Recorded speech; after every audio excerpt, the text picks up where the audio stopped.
হুথিদের আগুনে পুড়ছে কৌশল, বদলে যাচ্ছে ট্রাম্পের রণনীতি। বিমান হামলা ব্যর্থ, এবার স্থলেই নামছে যুক্তরাষ্ট্র। নিষ্ঠুরতার আরেকটি অধ্যায় শুরু হতে যাচ্ছে ইয়েমেনে। হুথিরা, যারা কখনো মাথা নত করেনি, এবার এমন প্রতিরোধ করেছে যা আকাশ থেকে ছোঁয়া যায় না। ট্রাম্প প্রশাসন বিমান হামলা চালিয়েছিল লাগাতার। মাটির নিচেই যেন লুকিয়েছিল আগুন। ওই আগুন এখন জ্বালিয়ে দিচ্ছে যুক্তরাষ্ট্রের যুদ্ধ কৌশল। হুথিদের দমাতে গিয়ে এবার মার্কিন সেনারা নামবে মাটিতে। ইয়েমেনি সরকারি বাহিনীর সঙ্গে কাঁধে কাঁধ মিলিয়ে বড় অভিযান এখন শুধু সম্ভাবনা নয়, সম্ভাব্য বাস্তবতা। আল আশার্ক আল আউসাদ জানিয়েছে একটি সমন্বিত স্থল আক্রমণের পরিকল্পনা চলছে। মার্কিন সহায়তায় শুরু হবে এই ধ্বংসাত্মক অভিযান। হুথিরা তার প্রস্তুতি নিচ্ছে, জনবহুল এলাকায় পুঁতে দিচ্ছে মাইন। হোদেইদা, সানা আর অসংখ্য বেসামরিক কেন্দ্র এখন শ্বাস নিচ্ছে বিশ্বের ভেতরে। কে লাগিয়েছে এই মাইন?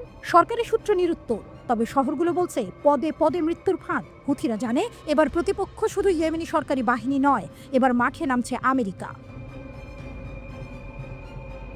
গত কয়েক সপ্তাহ ধরে যুক্তরাষ্ট্র চালিয়ে যাচ্ছে বিমান হামলা। লক্ষ্য লোহিত সাগরে হুথিদের হামলা থামানো, কিন্তু এক মাসের প্রচণ্ড আক্রমণেও ফল শূন্য। ড্রোন, ক্ষেপণাস্ত্র, বুলেট সবকিছু উপেক্ষা করে হুথিরা আজও মাঠে। 2023 সালের নভেম্বরে প্রথম আঘাত আসে। গাজায় যুদ্ধ, ইসরায়েলের বিরুদ্ধে হামাসের বিস্ফোরণ, তারপর হুথিরা নামলো খেলায়। লোহিত সাগর আর এডেন উপসাগরে লক্ষ্য করলো জাহাজ। আমরা লড়ছি ফিলিস্তিনিদের জন্য, বলেছে হুথিরা। তাদের অস্ত্র সংহতির ভাষা।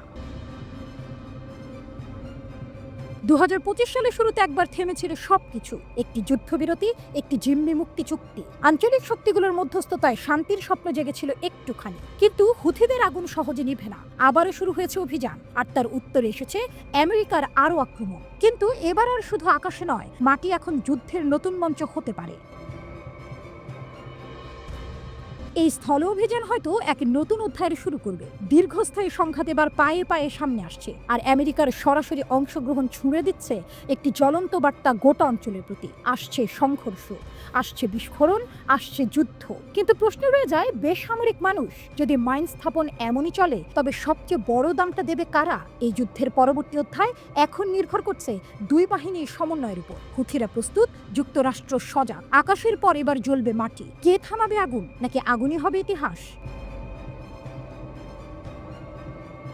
যুক্তরাষ্ট্রের আরও একটি MQ-9 রিপার ড্রোন ভূপাতিত করেছে ইয়েমেনি সশস্ত্র বিদ্রোহী গোষ্ঠী। গোষ্ঠীটির সামরিক মুখপাত্র ব্রিগেডিয়ার জেনারেল ইয়াহিয়া সারি বিষয়টি নিশ্চিত করেছেন। জেনারেল ইয়াহিয়া সারি এক বিবৃতিতে জানান, সানার আকাশে যুক্তরাষ্ট্রের একটি MQ-9 ড্রোন ভূপাতিত করা হয়েছে। ভূমি থেকে আকাশে নিক্ষেপযোগ্য ক্ষেপণাস্ত্র ছুড়ে ড্রোনটি ভূপাতিত করা হয়েছে বলেও জানান ইয়াহিয়া সারি।